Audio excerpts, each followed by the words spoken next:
கிறிஸ்துவுக்குள் மிகவும் பிரியமானவர்களே, திருமறை தியானம் இந்த நிகழ்ச்சியை நமக்கு வழங்குகிற மதிப்பிற்குரிய டாக்டர் ரெவரண்ட் பால்ராஜ் அதிசயமணி ஐயா மும்பை பட்டணத்தில் மெத்தடிஸ்ட் திருச்சபையினுடைய போதகராய் பணியாற்றி இறைபணியை செய்தவர்கள்.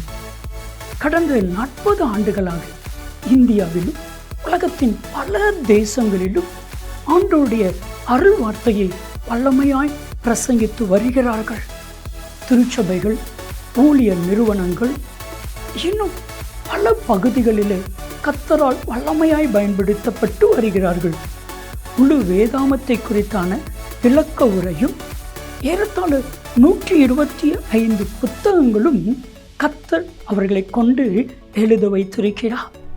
அவர்களுடைய எளிமையான பிரசங்கம், வல்லமை நிறைந்த கர்த்தருடைய வார்த்தை, ஆழமான கருத்துக்கள், வேதாகமத்தினுடைய ஆழமான விளக்க உரைகள் பலாயிரக்கணக்கான லட்சக்கணக்கான மக்களுக்கு மிகவும் பிரோஜனமாக, ரட்சிப்புக்கு ஏதுவாக கர்த்தர் அன்பு ஐயாவை பயன்படுத்தி வருகிறார்.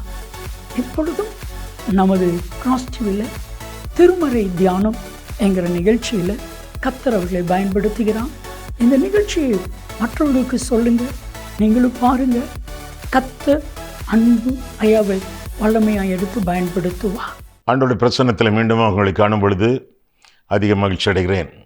இந்நாளிலும் உங்கள் மத்தியில் வந்து உறவு கொள்ளவும், ஆண்டவருடைய வசனத்தை பகிர்ந்து கொள்ளவும் தருணம் கொடுத்து ஆண்டவரை துதிப்பதோடு எனக்கு வாய்ப்பளித்த உங்களுக்கு என்னுடைய நன்றியை நான் தெரிவித்துக் கொள்கிறேன். அடிப்படை கிறிஸ்தவ கொள்கைகள் என்று நாம் இந்த செய்தி தொகுப்பை ஆரம்பித்திருக்கிறோம். வேதத்தில் உள்ள அடிப்படையான கிறிஸ்தவ கொள்கைகள், த ஃபண்டமெண்டல் கிறிஸ்டியன் டாக்ட்ரின்ஸ், அதை குறித்து ஒவ்வொரு தடவையாக நாம் பார்க்க இருக்கிறோம். கடந்த தடவை நாம் சந்தித்த பொழுது திரித்துவம் என்ற தலைப்பிலே நாம் செய்தி ஆரம்பித்தோம். இது 2வது செய்தி. கடந்த தடவை நாம் சந்தித்த பொழுது திரித்துவத்தின் ஆழ்தத்துவத்தை குறித்து பார்த்தோம். பிதா, குமாரன், பரிசுத்த ஆவியானவர் ஒரே தெய்வம், 3 ஆழ்தத்துவங்களிலே விளங்குகிறார். இந்த கொள்கையை விளங்கி கொள்ள முடியாது, இதை விசுவாசித்து ஏற்றுக்கொள்ள வேண்டும் என்று அறிந்து கொள்ள வேண்டும். திரித்துவத்தை விளங்கி கொள்ள முயற்சிக்கிறவர்கள் மனக்கோளாறு அடைவார்கள். திரித்துவத்தை விசுவாசிக்க மறுக்கிறவர்கள் ஆன்மீக கோளாறு அடைவார்கள். மனம் கெட்டு போனால் கூட பரவாயில்லையே, ஆத்மா கெட்டக்கூடாது. இந்த ஆத்மா ஆண்டவர் தந்த தீபமாயிற்று. ஆண்டவருக்காக நம்முடைய ஆத்மாவை பத்திரமாக பாதுகாத்து கொள்ள வேண்டியது நம்முடைய கடமை. பரிசுத்த ஆவியானவருக்கு நம்முடைய வாழ்க்கையை ஒப்பு கொடுத்து அவருடைய சித்தத்தின் நடுவில் ஜீவிக்கும் பொழுது, ஆவியானவருடைய நிறைவோடு வாழும் பொழுது, தீய மனதை மாற்ற வாரும் தூய ஆவியே என்று பாடியிருக்கிறோமே, அவ்வண்ணமாக மனம் அனுதினமும் புதிதாகத்தக்கதாக, மறுரூபம் அடையத்தக்கதாக பரிசுத்த ஆவியானவர் நம்முடைய மனதிற்கும் உதவி செய்வார் என்பதை நாம் அறிந்து கொள்ள வேண்டும். முக்கியமாக ஆழ்தத்துவம் குறித்து பார்க்க இருக்கிறோம். இயேசுவானவர் இந்த அறையிலே இருக்கிறார் என்றால் பிதாவும் பரிசுத்த ஆவியும் எங்கே? அவர்கள் எங்கே இருக்கிறார்கள்? ஐயா, ஒரே தேவன் தானே. இயேசுவானவர் இங்கே இருந்தார், அவர் தானே பிதா, அவர் தானே குமாரன், அவர் தானே பரிசுத்த ஆவியானவர். இயேசு இங்கே இருந்தால் திரித்துவ தேவன் இங்கே இருக்கிறார் என்று அர்த்தம். வெரி குட், சரியாக சொன்னீர்கள். அதைத்தான் இந்த நாளிலே நாம் பார்க்க போகிறோம். சரியா? திரித்துவ தெய்வம் பிதா, குமாரன், பரிசுத்த ஆவியானவர் 3 பேரும் தனித்தனி ஆழ்தத்துவங்கள், தனித்தனி இடங்களிலே இருக்கக்கூடியவர்கள், அதே வேளையிலே ஒன்றாக இருக்கக்கூடியவர்கள், ஒரே இடத்துல வரக்கூடியவர்கள், ஒன்றானவர்கள். பரலோகத்திலே சாட்சியிடுகிறவர்கள் 3: பிதா, வார்த்தை, பரிசுத்த ஆவி. இம்மூவரும் ஒன்றாய் இருக்கிறார்கள் என்று சொல்லி 1 யோவான் 5ஆம் அதிகாரம் 7ஆம் வசனத்திலே தெள்ள தெளிவாக நாம் வாசிக்கிறோம். பிதா, குமாரன், பரிசுத்த ஆவியானவர் 1 + 1 + 1 = 3 அல்ல. பிதா, குமாரன், பரிசுத்த ஆவியானவர் 1 × 1 × 1 = 1. பிதா, குமாரன், பரிசுத்த ஆவியானவர் ஒருவரிலே ஒருவராக ஒரே தெய்வமாக விளங்குகிறார் என்று சொல்லி வேதத்திலிருந்து நாம் விளங்கிக் கொள்கிறோம். He who tries to understand Trinity will lose his mind. He who refuses to accept Trinity will lose his soul. திருத்துவத்தை முழுமையாக விசுவாசித்து வாழ வேண்டியது நம்முடைய கடமை என்று சொல்லி வேதம் கற்றுக் கொடுக்கிறது. 3 பேர் ஒரே தெய்வம். ஆகாயத்திலே பிதா, அந்தரத்திலே ஆவியானவர், அகிலத்திலே இயேசு. எங்கே? இயேசுவானவருடைய ஞானஸ்நானத்தின் போது மேலே இருந்து, ஆகாயத்தில் இருந்து ஆண்டவராகிய தெய்வம் பிதாவானவர் சொல்கிறார், இவர் என்னுடைய நேசகுமாரன், இவரில் பிரியமாயிருக்கிறேன். ஆவியானவர் புறாவை போல இறங்கி வந்து கொண்டே இருக்கிறார் வானத்திலிருந்து. ஆண்டவராகிய இயேசு கிறிஸ்து யோர்தானிலே ஞானஸ்நானம் பெற அவர் தரையிலே நின்று கொண்டிருக்கிறார் என்று சொல்லி வேதம் நமக்கு கற்றுக் கொடுக்கிறது. விளங்கிக் கொள்ளக்கூடிய ஒரு காரியம் அல்ல, விசுவாசித்து ஏற்றுக்கொள்ள வேண்டிய ஒரு உண்மை. நான் விளங்கிக் கொள்ள வேண்டும், அதற்கு பிறகுதான் விசுவாசிப்பேன். நடக்காது. நான் விசுவாசிப்பேன், நாளடைவில் விளங்கிக் கொள்வேன், அது நடக்கும். ஆண்டவரை விசுவாசியுங்கள், அவர் உங்களை நடத்துவார், இந்த கொள்கைகளை எல்லாம் உங்களுக்கு விளங்கச் செய்வார் என்று சொல்லி வேதத்திலிருந்து தெளிவாக நாம் விளங்கிக் கொள்கிறோம். எபிரேய மொழியிலே தேவன் என்ற வார்த்தைக்கு எலோஹிம் என்ற வார்த்தை. இது சிங்குலர் அல்ல, இது ப்ளூரல். இது ஒருமை அல்ல, இது பன்மை. ஆனால் தேவனை கர்த்தர் என்று அழைக்கிறோமே, த லார்ட், அந்த கர்த்தர் என்ற வார்த்தை ஒருமை. எலோஹிம் தேவன், கர்த்தர் ஒருமை. ஒருமையிலே பன்மை, பன்மையிலே ஒருமையாக ஆண்டவர் காணப்படுவதாக பார்க்கிறோம். ஐயா, இந்த எலோஹிம் என்ற வார்த்தை தேவன் என்று மொழிபெயர்க்கப்பட்டிருக்கிறது. தேவர்கள் என்று எங்கேயாவது மொழிபெயர்க்கப்பட்டிருக்கிறதா? பைபிள் சரியா வாசிக்கலையோ? தானியேல் எடுத்து பாருங்கள். தானியேல் 4ஆம் அதிகாரம். தானியேல் 4ஆம் அதிகாரம். சீக்கிரம் எடுக்க முடியலையோ? இந்த சில்கி பைபிள் கொண்டு வராதீங்க, மொபைலை பார்க்காதீருங்க. நல்ல நீங்கள் வாசிப்பதற்கு படிப்பதற்கு சாதாரண பைபிளை நீங்கள் பயன்படுத்துங்கள். சரியா? அப்ப திருப்பும் போது அது சரியா திரும்பும், புரட்டும் போது சீக்கிரமாக வரும். நீங்கள் புரட்ட வேண்டும். ஏனென்றால் வேத புரட்டர்கள் வெளியே காத்திருக்கிறார்கள் உங்களை புரட்டி எடுப்பதற்காக. எனவே வசனம் உங்களுக்கு கற்றுக் கொடுக்கப்படும் பொழுது, போதிக்கப்படும் பொழுது வசனத்தை பாருங்கள். ஏனென்றால் சிலர் சொல்லக்கூடிய வசனங்கள் வேதத்தில் இருக்காது. சிலர் சொல்லக்கூடிய வசனங்களை வேதத்தில் பார்க்கும் பொழுது அரைகுறையாக இருக்கும். சிலர் அரைகுறையாக சொல்லத்தான் விரும்புவார்கள். எப்படி? கர்த்தர் உன்னை வாலாக்காமல் தலையாக்குவார் அப்படின்னு சொல்வாங்க. அப்படியா இருக்கு வேதத்தில்? இன்று நான் உனக்கு விதிக்கிற கட்டளைகள், கற்பனைகள், நியாயங்கள், பிரமாணங்கள், வேதவசனங்கள் இவற்றையெல்லாம் நீ கை கொண்டால் கர்த்தர் உன்னை வாலாக்காமல் தலையாக்குவார் என்று வேதம் சொல்லுகிறது. முந்தின பகுதியை விட்டு விடுவார்கள், பிந்தின பகுதியை மட்டும் சொல்லுவார்கள். ஐயா, இந்த வசனம் எங்கேயா இருக்கு? உபாகமம் 28:17 இருக்கிறது. உபாகமம் 28:17 இருக்கிறது. எனவே வசனங்கள் உங்களுக்கு சொல்லப்படும் பொழுது, பிரசங்கிக்கப்படும் பொழுது வேதத்திலே அதெல்லாம் இருக்கிறதா என்பதை பாருங்கள்.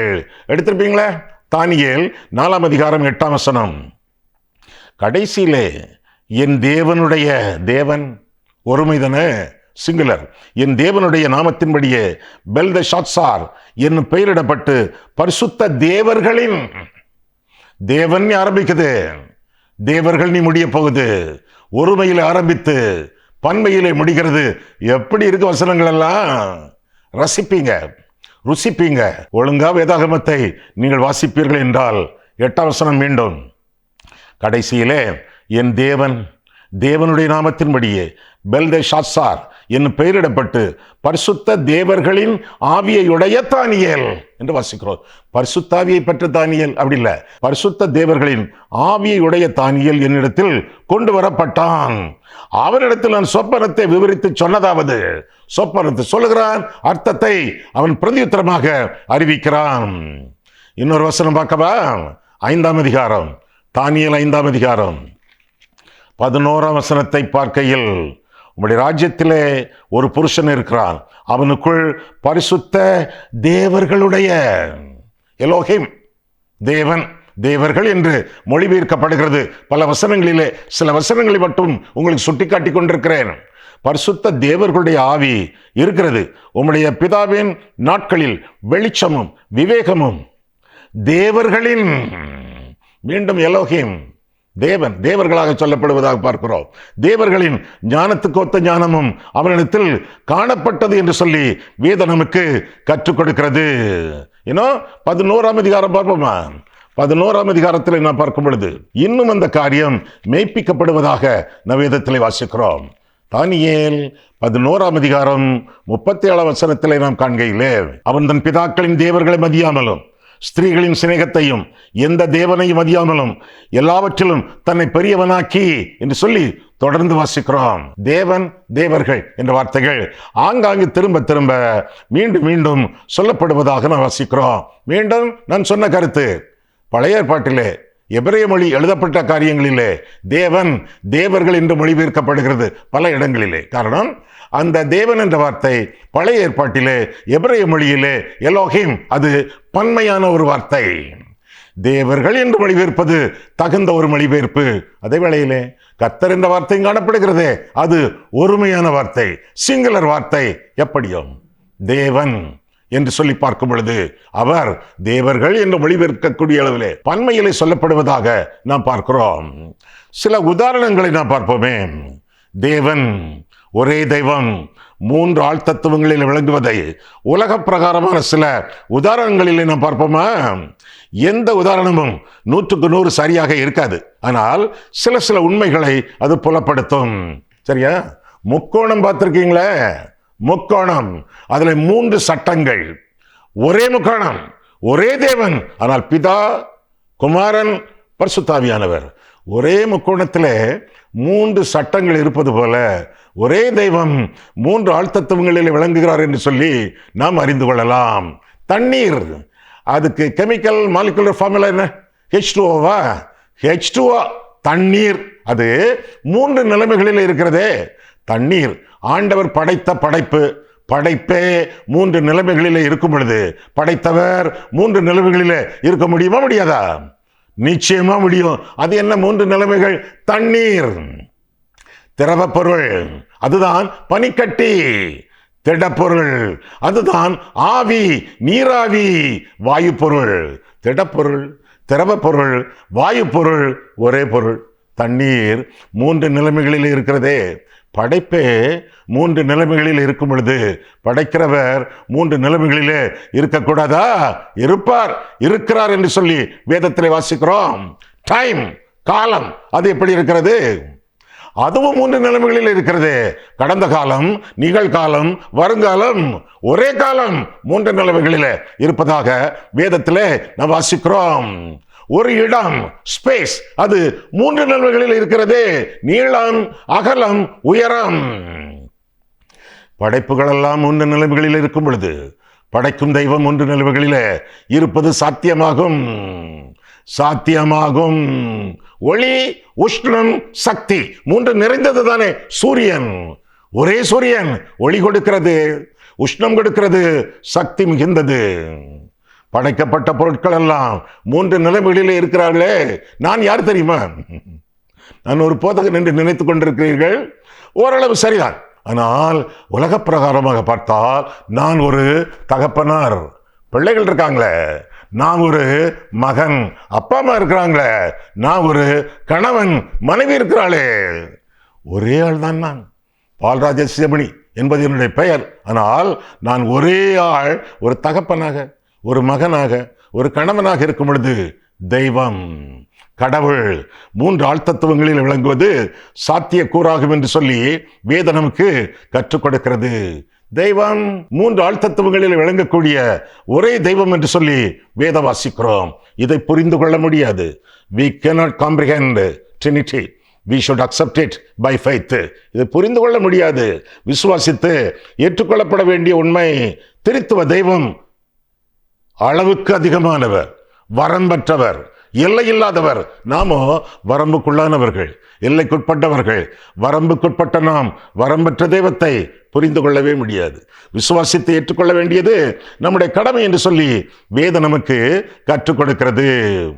இன்னும் சில காரியங்களை பார்க்கும் பொழுது பிதா தேவன், மற்ற யாரும் தேவன் அல்ல என்று சொல்வார்கள் யெகோவா சாட்சியினர். குமாரன் தேவன், அவர் மட்டும்தான் தெய்வம். ஒருத்துவக்காரர்கள் ஜீசஸ் ஒன்லி என்று சொல்வார்கள். மற்றவர்களை தேவனாக அவர்கள் ஏற்றுக்கொள்ள மாட்டார்கள். பரிசுத்த ஆவியானவர் தெய்வம். ஆஹா, கிடையவே கிடையாது. பரிசுத்த ஆவியானவர் ஒரு வல்லமை, ஒரு சக்தி, ஒரு ஆவி, அவ்வளவுதான ஒழிய ஆழ்த்தத்துவம் கிடையாது என்று சொல்லக்கூடியவர்கள் உண்டு. பிதாவையோ குமாரனையோ பரிசுத்த ஆவியானவரையோ தெய்வமாக புரிந்து கொள்ளாமல், தெய்வமாக ஏற்றுக்கொள்ளாமல் வாழக்கூடியவர்கள் உலகத்திலே உண்டு. எனவே அவர்களுக்காக இந்த திருத்துவ செய்தியிலே பிதா தேவன், குமாரன் தேவன், பரிசுத்த ஆவியானவர் தேவன் என்பதை விளக்க இருக்கிறோம். வேதத்தை எடுத்துக்கொள்ளுங்கள். முதலாவதாக பிதா தெய்வம் என்று சொல்லி வேதம் நமக்கு கற்றுக் கொடுக்கிறது. எபேசியர் 4 அதிகாரம் 6 வசனம். இந்த தேவன் எல்லார் மேலும், நம் எல்லாரோடும், நம் எல்லாருக்குள்ளும் இருக்கிறார் என்று சொல்லி நாம் வேதத்தில் வாசிக்கிறோம். பரமண்டலங்களில் இருக்கிற எங்கள் பிதாவே என்று சொல்லி நாம் ஜெபிக்கிறோம். பிதா நம்முடைய தெய்வம். நான் பிதாவானால் எனக்கு வேண்டிய கனம் எங்கே? ஆண்டவர் கேட்கிறார் மல்கியா மூலமாக.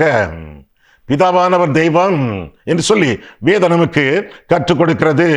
ஐயா, அவர் பிதா என்றால் நாம் யார்? நாம் பிள்ளைகள். நீங்கள் பிள்ளைகள் தானா? பிள்ளைகள் என்ற அதிகாரம் உங்களுக்கு உண்டா? பிள்ளைகள் என்ற நற்சான்றிதழ் உங்களுக்கு உண்டா? பிள்ளைகள் என்ற சர்டிபிகேட் உங்களுக்கு உண்டா? அவர் பிதாவானால் நாம் பிள்ளைகளாக இருக்க வேண்டுமே.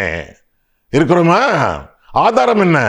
யோவான் 1 அதிகாரம் 12-13 நான் வாசிக்கும் பொழுது, அவருடைய நாமத்தின் மேல் விசுவாசம் உள்ளவர்களாய் அவரை ஏற்றுக்கொண்டவர்கள் எத்தனை பேர்களோ அத்தனை பேர்களும் தேவனுடைய பிள்ளைகளாகும்படி அவர்களுக்கு அதிகாரம் கொடுத்தார். அதிகாரம் கிரேக்க மொழியிலே எக்ஸூசியா, அதிகாரம் கொடுத்தார். அதிகாரம்னா சரியான அர்த்தம் என்ன? வல்லமை, பார், நற்சான்றிதழ், சர்டிபிகேட், இதெல்லாம் ஆண்டவர் கொடுத்திருக்கிறார். யாருக்கு? அவருடைய நாமத்தின் மேல் விசுவாசம் உள்ளவர்களாய் அவரை ஏற்றுக்கொண்டவர்கள் எத்தனை பேர்களோ அத்தனை பேர்களும் தேவனுடைய பிள்ளைகளாகும்படி அவர்களுக்கு அதிகாரம் கொடுத்தார். அதிகாரம். நீ தேவனுடைய பிள்ளையா? ஆமா. அதிகாரம், சர்டிபிகேட், அத்தாட்சி, சான்றிதழ். யோவான் 1:12. மீண்டும், அவருடைய நாமத்தின் மேல் விசுவாசம் உள்ளவர்களாய் அவரை ஏற்றுக்கொண்டவர்கள் எத்தனை பேர்களோ அத்தனை பேர்களும் தேவனுடைய பிள்ளைகளாகும்படி அவர்களுக்கு அதிகாரம் கொடுத்தார். அவர்கள் இரத்தத்தினாலாவது மாம்ச சித்தத்தினாலாவது புருஷனுடைய சித்தத்தினாலாவது பிறவாமல் தேவனால் பிறந்தவர்கள். நீங்க மறுபடியும் பிறந்திருக்கீங்களா? ஆமா ஐயா. எப்படி? அவருடைய நாமத்தின் மேல் விசுவாசம், அவரை ஏற்றுக்கொண்டேன், அதிகாரம் பெற்றிருக்கிறேன், தேவனுடைய பிள்ளை. எனக்கு சர்டிபிகேட் இருக்கிறது ஐயா, எனக்கு ஆதாரம் இருக்கிறது ஐயா. வெரி குட், சரியாக சொன்னீர்கள். அப்போ பிதா தேவன் என்றால் நாம் பிள்ளைகள், இயேசுவை விசுவாசித்து ஏற்றுக்கொண்டவர்கள். இரண்டாவதாக நாம் பரிசுத்தவான்கள், பரிசுத்தத்திற்கு அழைக்கப்பட்டவர்கள் என்று சொல்லி வேதம் நமக்கு கற்றுக் கொடுக்கிறது. எங்கே? நீளமான ஒரு வசன தொகுப்பு.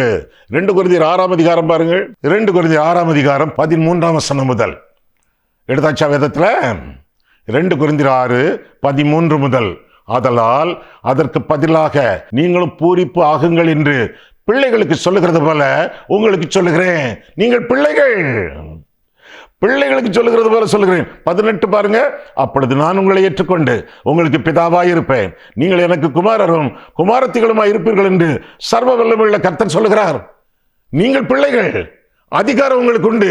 மீண்டும் மீண்டும் நான் அந்த காரியத்தை உங்களுக்கு வலியுறுத்துகிறேன். நான் பிதா, நீங்கள் பிள்ளைகள், குமாரர்கள், குமாரத்திகள். எப்போ? நிபந்தனை இருக்குதே. 14 வசனம் முதல். பிரித்தெடுக்கப்பட்டவர்கள், பிரிக்கப்பட்டவர்கள்.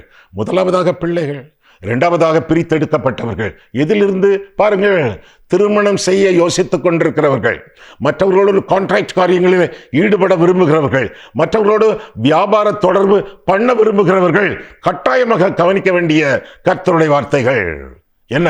14 முதல். 2 கொரிந்தியர் 6:14 முதல். அந்நிய நுகத்திலே அவிசுவாசிகளுடன் பிணைக்கப்படாதிருப்பீர்களாக. அந்த ஆளு விசுவாசியா அவிசுவாசியா? சோதித்து பாருங்கள். நீதிக்கும் அநீதிக்கும் சம்பந்தம் ஏது? அந்த ஆளு நீதியா அநீதியா? ஒளிக்கும் இருளுக்கும் ஐக்கியம் ஏது? அந்த ஆள் ஒளியா இருளா? கலந்துரையாடுங்கள், கற்றுக்கொள்ளுங்கள், கவனமாக நீங்கள் தரித்திருங்கள். 15. கிறிஸ்துவுக்கும் பேலியாளுக்கும் இசைவேது? அந்த ஆளு கிறிஸ்துவனா அல்லது பேலியாளா? பேலியாள்னா பிசாசு பிடித்தவனா? பிசாசின் காரியங்களின்படி, பிசாசின் கட்டளைகளின்படி நடக்கிறவனா? மீண்டும், அவிசுவாசியுடனே விசுவாசிக்கு பங்கேது? தேவனுடைய ஆலயத்துக்கும் விக்கிரகங்களுக்கும் சம்பந்தம் ஏது?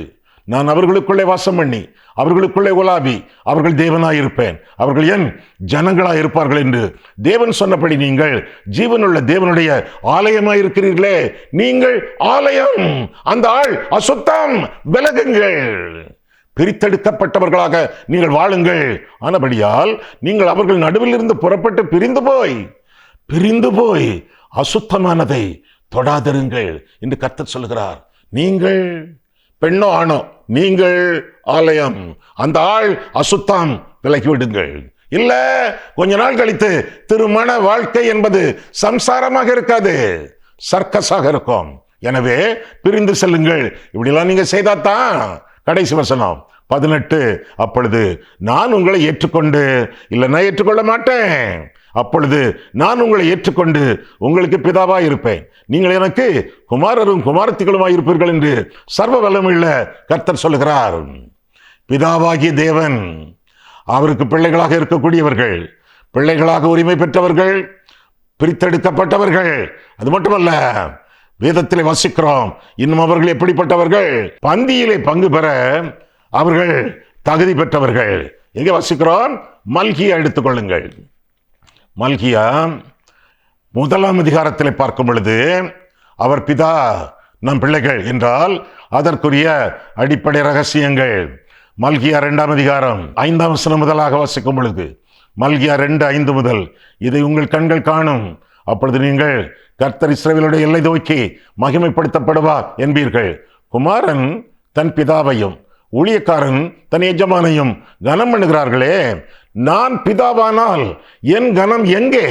நான் எஜமானனானால் எனக்கு பயப்படும் பயம் எங்கே என்று சேனைகளின் கர்த்தர் தமது நாமத்தை அசட்டை பண்ணுகிற ஆசாரியர்களாகிய உங்களை கேட்கிறார். அதற்கு நீங்கள் உம்முடைய நாமத்தை எதனால் அசட்டை பண்ணினோம் என்கிறீர்கள்? என் பீடத்தின் மேல், பலிபீடத்தின் மேல் அசுத்தமான அப்பத்தை படைக்கிறதுனாலே. ஆனாலும் உமை எதனால அசுத்தப்படுத்தினோம் என்கிறீர்கள்? கர்த்தருடைய பந்தி எண்ணமற்று போயிற்றென்று நீங்கள் சொல்லுகிறதுனாலே தானே. கர்த்தருடைய பந்தியிலே கலந்து கொள்ளுகிறவர்கள் எண்ணமற்று போகாமல் தங்களுடைய காரியங்களிலே கவனமாக, கருத்தாக, களங்கமின்றி பங்கு பெற வேண்டியது கடமை. காரணம், நான் பிதாவானால் என் கனம் எங்கே என்று கர்த்தர் கேட்கிறார். அதற்கு சில காரணங்களை சொல்லும் பொழுது, முக்கியமாக சொல்லுகையிலே கர்த்தருடைய பந்தி அசட்டை பண்ணப்படலாகாது என்று சொல்லி ஆண்டவர் திருமணம் பெற்றுவதாக நாம் வேதத்திலே வாசிக்கிறோம். ஆராய்ந்து அறிந்து சோதித்து பார்த்து கர்த்தருடைய பந்தியிலே கலந்து கொள்ள வேண்டும் என்று சொல்லி வேதம் நமக்கு கற்றுக் கொடுக்கிறது. ஏனோ தானோ என்று அல்ல, அசட்டை பண்ணி அல்ல, சும்மா மாட்டுக்கு தண்ணீர் கட்டுவது போல அப்படி அல்ல, பரிசுத்த அலங்காரத்தோட இந்த பந்தியிலே பங்கு பெற வேண்டியது நம்முடைய கடமை. எங்கே? 1 கொரிந்தியர் 11 பாருங்கள். 1 கொரிந்தியர் 11 பார்க்கும் பொழுது 26 முதல், ஆகையால் இந்த அப்பத்தை புசித்து இந்த பாத்திரத்தில் பானம் பண்ணும் போதெல்லாம் கர்த்தர் வருமளவும் அவருடைய மரணத்தை தெரிவிக்கிறீர்கள். இப்படி இருக்க, எவன் அபாத்திரமாய் கர்த்தருடைய அப்பத்தை புசித்து அவருடைய பாத்திரத்தில் பானம் பண்ணுகிறானோ அவன் கர்த்தருடைய சரீரத்தையும் இரத்தத்தையும் குறித்து குற்றமுள்ளவனாய் இருப்பான்.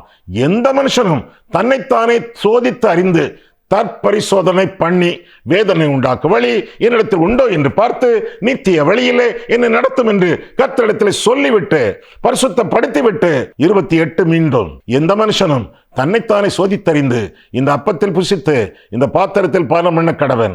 எண்ணத்தினாலெனில் அபாத்திரமாய் போஜனமானம் பண்ணுகிறவன் கர்த்தருடைய சரீரம் இன்னதென்று நிதானித்து அறியாததினால் தனக்கு ஆக்கினை தீர்ப்பு வரும்படி போஜனமானம் பண்ணுகிறான். ஐயா, கம்யூனியன் எடுத்தா வியாதி சுகமாகுமா? கம்யூனியன் எடுத்தா அபாத்திரமாய் பானம் பண்ணினால், தவறாக பங்கு கொண்டால் வியாதிகள், புது வியாதிகள் வரும். வேதத்திலே பாருங்கள் 29, எண்ணத்தினாலெனில் அபாத்திரமாய் போஜனமானம் பண்ணுகிறவன் கர்த்தருடைய சரீரம் இன்னதென்று நிதானித்து அறியாததினால் தனக்கு ஆக்கினை தீர்ப்பு வரும்படி போஜனமானம் பண்ணுகிறான். இது நிமித்தம் உங்களில் அநேகர் பலவீனரும் வியாதி உள்ளவர்களுமாய் இருக்கிறார்கள். அநேகர் செத்து போனாங்க, அநேகர் நித்திரையும் அடைந்திருக்கிறார்கள். நம்மை நாமே நிதானித்து அறிந்தால் நாம் நியாயந்திருக்கப்படும் என்று சொல்லி தொடர்ந்து வாசிக்கிறோம். பந்தி, கர்த்தருடைய பந்தியிலே கலந்து கொள்கிறவர்கள் பிள்ளைகள். பிதாவின் அப்பம் பிள்ளைகளுக்கு, ஆனால் கலந்து கொள்வதற்கு முன்பு நிதானித்து அறிந்து சோதித்து அறிந்து வேதனை உண்டாக்கும் வழிகள், பாவ வழிகள், பாவ பழக்க வழக்கங்கள் இதையெல்லாம் விட்டுவிட்டு பரிசுத்தமாக பந்தியிலே பங்கு பெற வேண்டியது நம்முடைய கடமையாகும். ஆக யாருக்கு? பிதா தேவன் பிள்ளைகளுக்கு, இரண்டாவதாக பிரித்து எடுக்கப்பட்டவர்களுக்கு, மூன்றாவதாக பந்தியிலே பங்கு பெறுகிறவர்களுக்கு, முறையாக பெறுகிறவர்களுக்கு பிதா தெய்வம் என்று சொல்லி வேதத்திலே வாசிக்கிறோம். ஆக முதலாவதாக பிதாவாகிய தேவன், இரண்டாவதாக குமாரனாகிய தேவன். இயேசு கிறிஸ்து தேவன் இல்லையா? அவர் தேவன் இல்லை, அவர் தேவகுமாரன். ஆகா, முன்ன பின்ன தெரியாம முறைகட்டு வேதத்தை வாசித்திருக்கிறீர்கள், முறைகட்டு வேத போதகங்களை நீங்கள் கேட்டிருக்கிறீர்கள். குமாரன் தேவன், தேவன் மாம்சத்தில் வெளிப்பட்டார். யார் அந்த தேவன்? தேவன் மாம்சத்தில் வெளிப்பட்டார். கிறிஸ்துமஸ் மாம்சத்தில் வெளிப்பட்டார். யார் அந்த தேவன்? அவருடைய நாமம் அதிசயமானவர், ஆலோசனை கர்த்தா, வல்லமையுள்ள தேவன். கிறிஸ்துமஸ் ஆண்டவருக்கு கொடுக்கப்படும் பெயர்களிலே ஒன்று தேவன். அவர் நித்திய பிதா என்று வேதத்திலே வாசிக்கிறோமே. கிறிஸ்துவானவர் தெய்வமானவர் என்று சொல்லி வேதத்திலே வாசிக்கிறோம். 30 முக்கோடி தேவர்கள் இந்தியாவிலே உண்டு என்று சொல்கிறார்களே, யார் அவர்கள்? யாருக்கு தெரியும்? எனக்கும் தெரியாது. கூகுள்ஸ்லையும் சர்ச் பண்ணி பார்த்தா அந்த 30 முக்கோடி தேவர்களுடைய பெயர்கள் இல்லை. சும்மா நானும் நேரப்போக்குக்காக மற்றவர்களை ரொம்ப வியந்து பார்க்க வைக்கத்தக்கதாக எதையோ சொல்லி வச்சுட்டு போயிருக்காங்க. எனிகோ ஏராளமான தேவர்களை வணங்கக்கூடிய இந்தியாவிலே தேவன் இயேசு என்று அறிவித்த ஒரே சீஷன் தோமா இந்தியாவுக்கு வந்தான். என் ஆண்டவரே, என் தேவனே என்று சொல்லி அறிவித்ததாக நாம் யோவான் 20:28 நாம் காண்கிறோம். அவர் தேவனுடைய ரூபமாயிருந்தும் தேவனுக்கு சமமாயிருப்பதை கொள்ளையாடின பொருளாய் எண்ணாமல் தம்மை வெறுமையாக்கி அடிமையின் ரூபம் எடுத்து மனுஷர் சாயலானார். தெய்வம் மாம்சத்திலே மனுஷர் சாயலானார் என்று சொல்லி வேதம் நமக்கு கற்றுக் கொடுக்கிறது. தேவன் தம்முடைய சுய ரத்தத்தினாலே சம்பாதித்த சபை என்று வேதம் சொல்கிறது. ரத்தம் சிந்தியது யாரு? பிதாவா? ரத்தம் சிந்தியது யாரு? பரிசுத்தாவியானவரா? இயேசு. அப்போஸ்தலர் 20:28 தேவன் தம்முடைய சுய ரத்தத்தினாலே சம்பாதித்த சபை. குமாரனானவர் தேவன் என்று சொல்லி வேதம் நமக்கு கற்றுக் கொடுக்கிறது. சரி, பரிசுத்தாவியானவர் தெய்வமா? ஆமா. ஆவி அல்ல, சக்தி அல்ல, ஒளி அல்ல, தெய்வம். The Holy Spirit is not it but he. பரிசுத்தாவியானவர் அது அல்ல, அவர் என்பதை நாம் அறிந்து கொள்ள வேண்டும். சத்திய ஆவியாகிய அவர் வரும் பொழுது என்று வேதம் சொல்கிறது. அது அல்ல, அவர் என்று சொல்லி வேதம் நமக்கு கற்றுக் கொடுக்கிறது. தேவன் ஆவியாயிருக்கிறார், கர்த்தரே ஆவியானவர் என்றெல்லாம் வேதம் நமக்கு கற்றுக் கொடுக்கிறது. அவர் தூய ஆவியானவர், தேவன், தேற்றரவாளன் என்றெல்லாம் சொல்லி வேதம் அவரை குறித்து விளக்குகிறது. பரிசுத்தாவியானவர் தெய்வம். ஒரு சம்பவத்தை பார்த்து விடுவோமா? அப்போஸ்தலர் 5ஆம் அதிகாரம் எடுங்கள். அந்த காலத்திலே மொழிபெயர்த்தவர்கள் கிறிஸ்தவர்கள் அல்ல, வேதத்தை மொழிபெயர்த்தவர்கள் கிறிஸ்தவர்கள் அல்ல, மற்ற சகோதரர்கள். அவர்கள் ஆவியானவர், பரிசுத்தாவியானவர் என்று மொழிபெயர்ப்பதற்கு பதிலாக ஆவி ஆவி பரிசுத்தாவி என்று மொழிபெயர்த்து விட்டதினாலே ஏகப்பட்ட குழப்பம் இன்றைக்கு வரை. சரியா? சரி, அப்போஸ்தலர் 5 பாருங்கள். அனனியா என்னும் பேருள்ள ஒருவனும் அவனுடைய மனைவியாகிய சப்பீராளும் தங்கள் காணியாட்சியை விற்றார்கள். தன் மனைவி அறிய அவன் கிரயத்தில் ஒரு பங்கை வஞ்சித்து வைத்து ஒரு பங்கை கொண்டு வந்து அப்போஸ்தலருடைய பாதத்தில் வைத்தான். பேதுரு அவனை நோக்கி, அனனியாவே, நிலத்தின் கிரயத்தில் ஒரு பங்கை வஞ்சித்து வைத்து பரிசுத்த ஆவியினிடத்தில் பொய் சொல்லும்படி. யார்கிட்ட போய் சொல்றான்? ஆவியானவர்கிட்ட. பரிசுத்த ஆவியானவரிடத்தில் பொய் சொல்லும்படி சாத்தான் உன் இருதயத்தை நிரப்பினது என்ன? ஒண்ணு ஆவியின் நிறைவு, அடுத்தது அசுத்தாவியின் நிறைவு. சாத்தான் உன்னை நிரப்பினது என்ன? 4ஆம் வசனம் பாருங்கள். அதை விற்கும் முன்னே அது உன்னுடையதாக இருக்கவில்லையோ, அதை விற்ற பின்பும் அதன் கிரயம் உன் வசத்தில் இருக்கவில்லையோ, நீ உன் இருதயத்தில் இப்படிப்பட்ட எண்ணம் கொண்டதென்ன? நீ மனுஷரிடத்தில் அல்ல தேவனிடத்தில் போய் சொன்னாய் என்றான். யார் அந்த தேவன்? ஆவியானவர். ஆவியானவரிடத்தில் தானே போய் சொல்லிக் கொண்டிருக்கிறான். பேதுருவினிடத்திலும் போய் சொல்கிறான், பரிசுத்த ஆவியானவரிடத்திலும் போய் சொல்கிறான் என்று பார்க்கிறோம். பரிசுத்த ஆவியானவர் இந்த பொய்களை கேட்கிறாரே, எப்படி உருப்படுவான்? சுருண்டு விழுந்து செத்தான், தொடர்ந்து மனைவியும் செத்தாள் என்று சொல்லி வேதத்திலே வாசிக்கிறோம். பொய்களை தவிருங்கள், 120ஆம் சங்கீதத்தை மனப்பாடம் பண்ணுங்கள். பொய் நாவுகள் அறுக்கப்படும், கட்டப்படும், பொசுக்கப்படும் என்று சொல்லி அந்த சங்கீதம் நமக்கு ஆழமாக அறிவிக்கிறது. ஆக பரிசுத்தாவியானவர் பிதா, குமாரன், பரிசுத்தாவி என்று 3 ஆழ்த்தத்துவங்களிலே விளங்குவதாக நாம் பார்க்கிறோம். தொடர்ந்து இந்த திரித்துவத்தின் அனுபவத்தை குறித்து பார்ப்போமே. முதலாவதாக அதனுடைய அர்த்தம், இரண்டாவதாக அதனுடைய ஆழ்த்தத்துவம், மூன்றாவதாக அதனுடைய அனுபவம். அனுபவம் என்று சொல்லி வரக்கூடிய நாளிலே நாம் கற்போம். சரியா? கண்களை மூடுவோம், கர்த்தரை பார்ப்போம். அன்புள்ள ஆண்டவரே, உம்முடைய வசனங்களை ஆராயவும், எங்கள் வாழ்க்கையை ஆராயவும், உம்முடைய சந்நிதியிலே எங்களை வழிநடத்தினீர். அதற்காக ஸ்தோத்திரம் சுவாமி.